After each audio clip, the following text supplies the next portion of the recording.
I want to talk about the financial situation the diocese is facing. I'm not going to take you through numbers. We've got a separate information sheet that gives you that detail. But I want to talk about the context that we're facing. And when I say we, I mean not just the Board of Finance, but parishes as well, because collectively we are the Diocese of Bath and Wells. And we're facing a tough situation. And we all need to find a way through this together.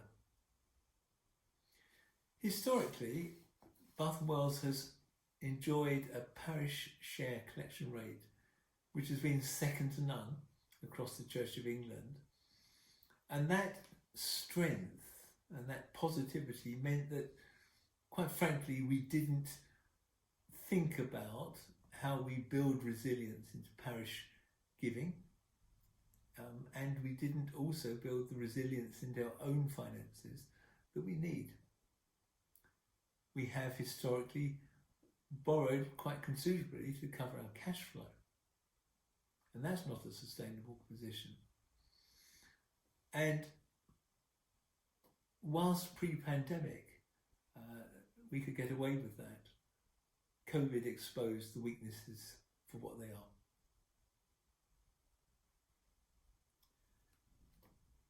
We have to recognise, and we do recognise, that parishes aren't going to be able to get back to their historic levels of giving, certainly not in the short term. And we projected a lower level of parish share collection for the current year.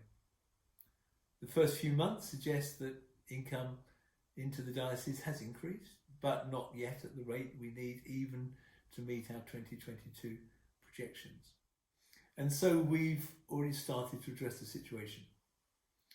At the end of last year, we reshaped the diocese support services team to reduce costs and to refocus the way they support parishes.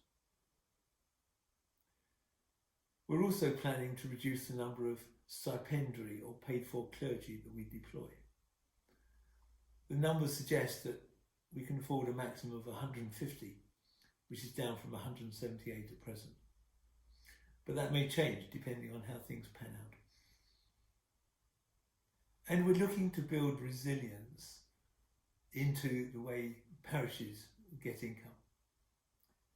We have signed up to the parish giving scheme, and that will be rolled out from this autumn. And we've also been trialling a range of contactless devices as part of the National Giving Strategy.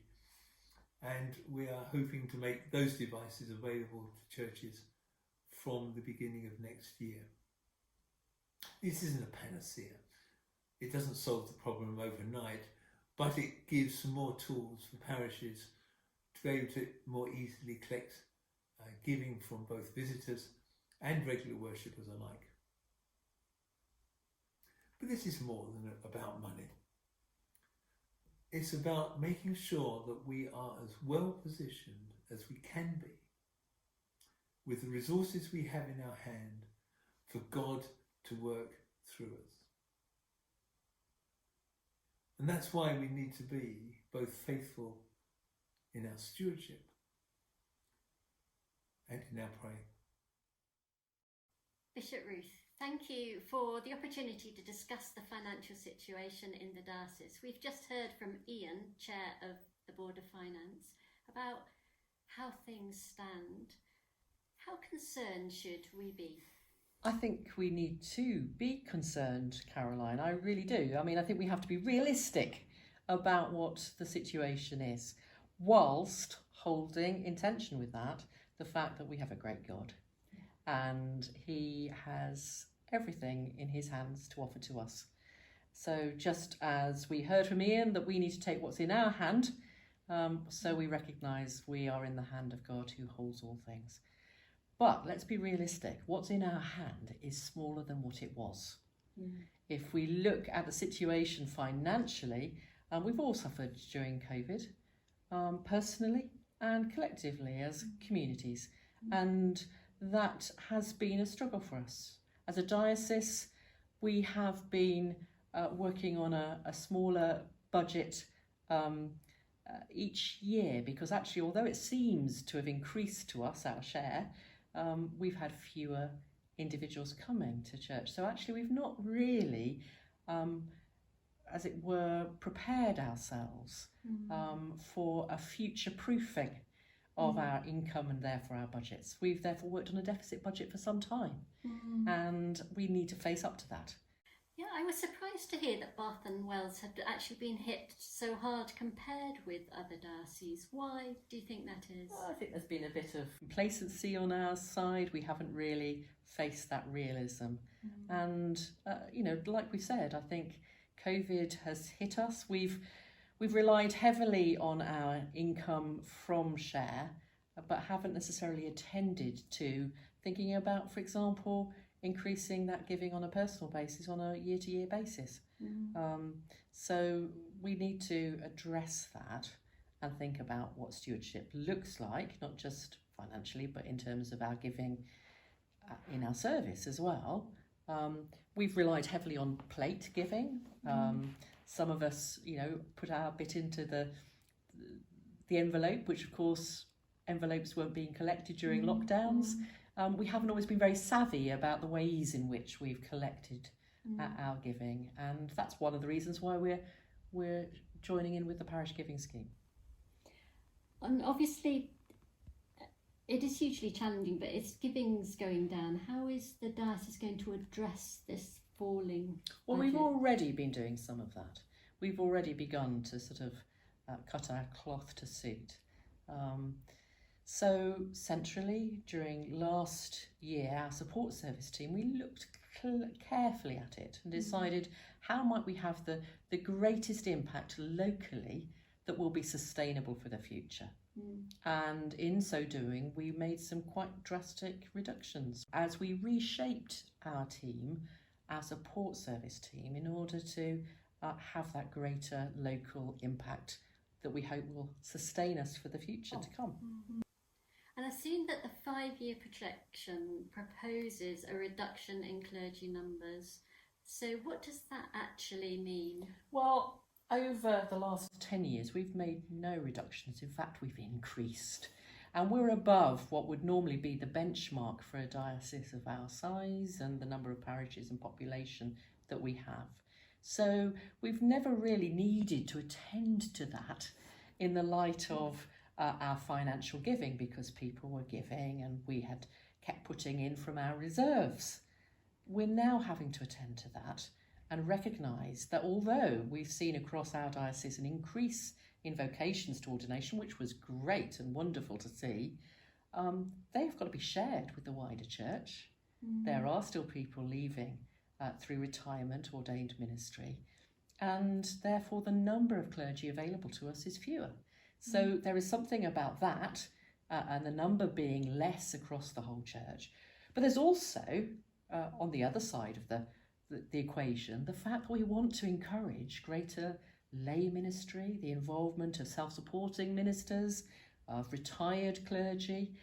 We've got a great wealth within our diocese of all sorts of ministry shapes and forms. And this gives us that opportunity to think about how we share in ministry together in new ways. Now, that isn't going to be an easy conversation to have, but ordained ministry isn't the only ministry. We're all about living and telling the story of Jesus. We're all called to that as disciples. And although this is a projection over the next 5 years, this is not something that necessarily will reduce if vocations to ordination increase, and indeed if our generosity of giving increases. But we have to recognise what we have in our hand and to respond to that. It's a tough time, isn't it? It's a tough time to kind of work out It is. how we resolve these issues. Well, you know that in your church, because tell me, I mean, your parish, Holy Trinity in Aylesbury, it's been one of our generous givers, and I know it's struggled recently. Yes. Tell me more. Yes. Tell me more. It has. We've got a huge financial budget deficit this year. at a level that's really concerning for us on how we're going to address it going forwards, and we're having to take some tough decisions. We're trying to work out what those will be at the moment. It's also tough because not all the members that we used to have returned after the pandemic, and some of that is for completely understandable reasons. People are still being cautious, the COVID rates are so high. But some people have just decided not to come back, and we really miss those people. We're grieving the fact they're not there. And we've got less volunteers on the ground, we've got less resources. So it is tough. And I've heard, many other parishes which are much smaller than my own, I've heard of really difficult financial situations that they're facing, and the context may be different, but it's really tough for many of those people too. So it is a challenging time. And your story will be reflected across many parishes, because I think, we're all struggling to know quite what the future looks like and whether we can afford to do all that we used to do. And perhaps that's part of the tough choices we have to make. We need to prioritise, and there will be some things that we need to let go of to recognise we can no longer do, both as a whole diocese and indeed individually where we are in our parish communities, in our schools, in our chaplaincies.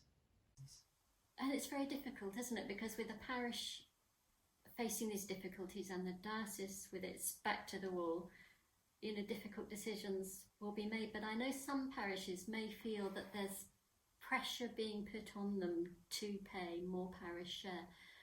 And obviously parish share we hear that may change in the future. Can you tell us anything about that? This work has started long before COVID in some ways, is recognising that the pressures of Common Fund are impacted in lots of different ways. We've already heard the fact that obviously a decrease in your congregation doesn't necessarily mean a decrease in your share, because of course we've got to cater for inflation and all the rest of that. So that's been a challenge for many of us over the years.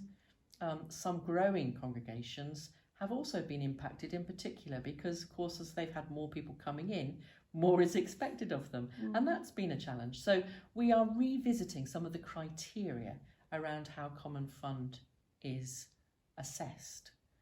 But it's still wanting to ensure that we have a common fund, that we don't just receive ministry if we can afford it.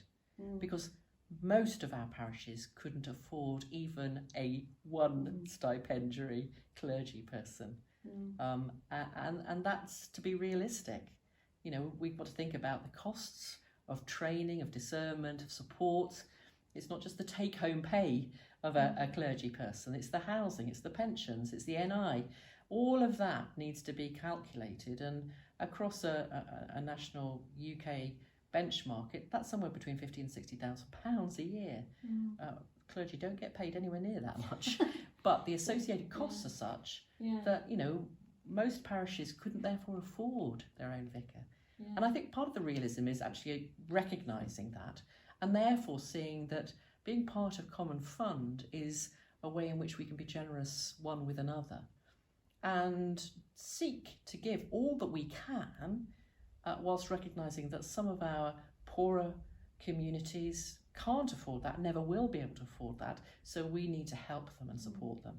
And that's why the generosity of Bath and Wells has been so much appreciated over the years, because that has been something we've all engaged in together. So given that we're in this challenging situation, how do you feel about the future? Well, I am hopeful. You might say that's because I'm a positive person, but no, I think it's because we have a God who loves us and, as I've said earlier, is a God of abundance. And I see that where people give their small piece, they contribute what's in their hand, then God blesses it. I love that story of the little boy and his lunch on the hillside, where those 5,000 were gathered, had come unprepared potentially, had been there all day, were tired, hungry. The disciples didn't know what to do. Jesus said, well, what have we got to give them? And it was that one little lad who had the gumption, the courage to say, well, this is my bit. And from that blessing of that little contribution, everybody had their fill, and there was more over and above abundance. Now, I think that's what we're called to, is to pray, therefore, and we will be calling a day of prayer. We're looking forward to having a new bishop amongst us soon, and we want to be able to start off as we mean to go on with prayer, but praying as well about the realism of the situation we face, and asking God, therefore, for his blessing on that little that we have, and being willing to put our hands in our pocket and bring out whatever we might have to add to it.